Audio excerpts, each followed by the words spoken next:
Hello दोस्तों, आप सभी का स्वागत है मेरे YouTube चैनल पे। आज की इस वीडियो में हम जानने वाले हैं कि ओएनजीसी का फ्यूचर क्या होने वाला है, कि ओएनजीसी को पेट्रोलियम मिनिस्ट्री ने कुछ इंस्ट्रक्शंस या ये कहें कि कुछ चीज़ें भेजी हैं जिसको कि हम इस वीडियो में डिस्कस करने वाले हैं। तो सबसे पहले जो बात कही है, जो पेट्रोलियम मिनिस्ट्री है, जो कि एक तरह से मिनिस्ट्री है ओएनजीसी की, जो उसको देखती है जिस तरीके से कोल इंडिया को कोल मिनिस्ट्री देखती है। तो पेट्रोलियम मिनिस्ट्री ने 1 अप्रैल को एक नोट लिखा है ओएनजीसी को, और उसमें कुछ चीजें करने के लिए कहा गया है।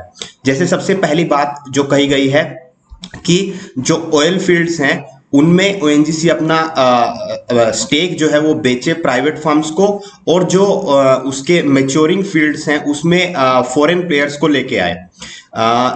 इसके पहले भी ये कोशिश की गई थी 2019 में भी। इससे पहले भी मिनिस्ट्री ने कुछ चीजें मांगी थी ओएनजीसी से कि आप हमको ऐसे फील्ड्स की डिटेल्स भेजिए जिनमें कि प्राइवेट प्लेयर्स को लाया जा सकता है, जो कि मैच्योर फील्ड हो गए हैं उनमें प्राइवेट प्लेयर्स को लाया जा सके। और ये सब गवर्नमेंट इसलिए कर रही है कि ताकि इंडिया का जो खुद का क्रूड ऑयल प्रोडक्शन है वो बढ़ाया जा सके। जैसे आप सभी को पता होगा, पिछले साल का जो क्रूड ऑयल का जो प्रोडक्शन था वो 32 मिलियन टन क्रूड ऑयल का प्रोडक्शन था। मतलब हम बहुत ज्यादा डिपेंडेंट हैं बाहर की कंट्रीज पे क्रूड ऑयल के प्रोडक्शन के लिए। इसलिए गवर्नमेंट चाहती है कि हम अपना जो डोमेस्टिक प्रोडक्शन है उसको बढ़ा सकें, और उसको बढ़ाने के लिए गवर्नमेंट ने ओएनजीसी को सुझाव दिया है कि वो अपने जो ऑयल फील्ड्स हैं उसमें अपने स्टेक्स को बेचे प्राइवेट फर्म्स को या फॉरेन प्लेयर्स को लेके आए, ताकि उन फील्ड से प्रोडक्शन को बढ़ाया जा सके। और जो दूसरी बात, जो दूसरा सजेशन यहाँ पर जो गवर्नमेंट देना चाहती है ओएनजीसी को, वो ये है कि जो उसकी जो ड्रिलिंग का बिजनेस है, जो वेल सर्विसेज का बिजनेस है, जो लॉगिंग का बिजनेस है, और वर्क ओवर सर्विसेज का बिजनेस है, और डाटा प्रोसेसिंग का, उसको सेपरेट एंटिटी बनाया जा सके, उन बिजनेस की सेपरेट एंटिटी क्रिएट की जा सके। यानी एक तरीके से कहें तो ओएनजीसी को डिफरेंट पार्ट्स में ये एक तरह से डिवाइड करने की यहाँ पर कोशिश है कि अलग अलग बिजनेस उसका क्रिएट किया जा सके, अलग अलग सब्सिडरी टाइप एक तरीके से बनाई जा सके। एक चीज ये कही गई है, और दूसरी चीज ये कही गई है कि ग्लोबल प्लेयर्स, जो कि जैसे कि जो गैस रिच बेसिन है, जैसे कि केजी डाउन 98/2, वहां पर फॉरेन प्लेयर्स को लाया जा सके ताकि वहां से प्रोडक्शन बढ़ाया जा सके।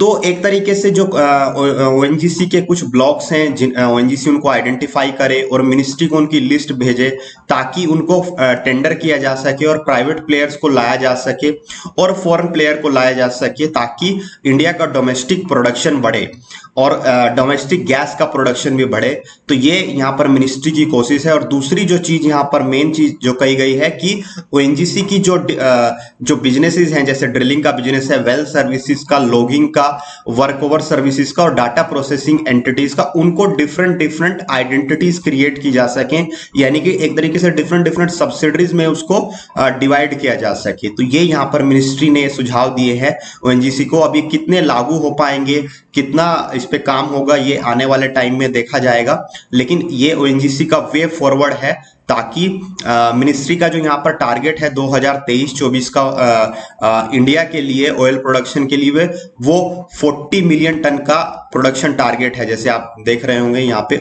जो टोटल टारगेट है वो 40 मिलियन टन का क्रूड ऑयल प्रोडक्शन का टारगेट है, और 50 billion cubic metres natural gas का टारगेट है 2023-24 तक के लिए।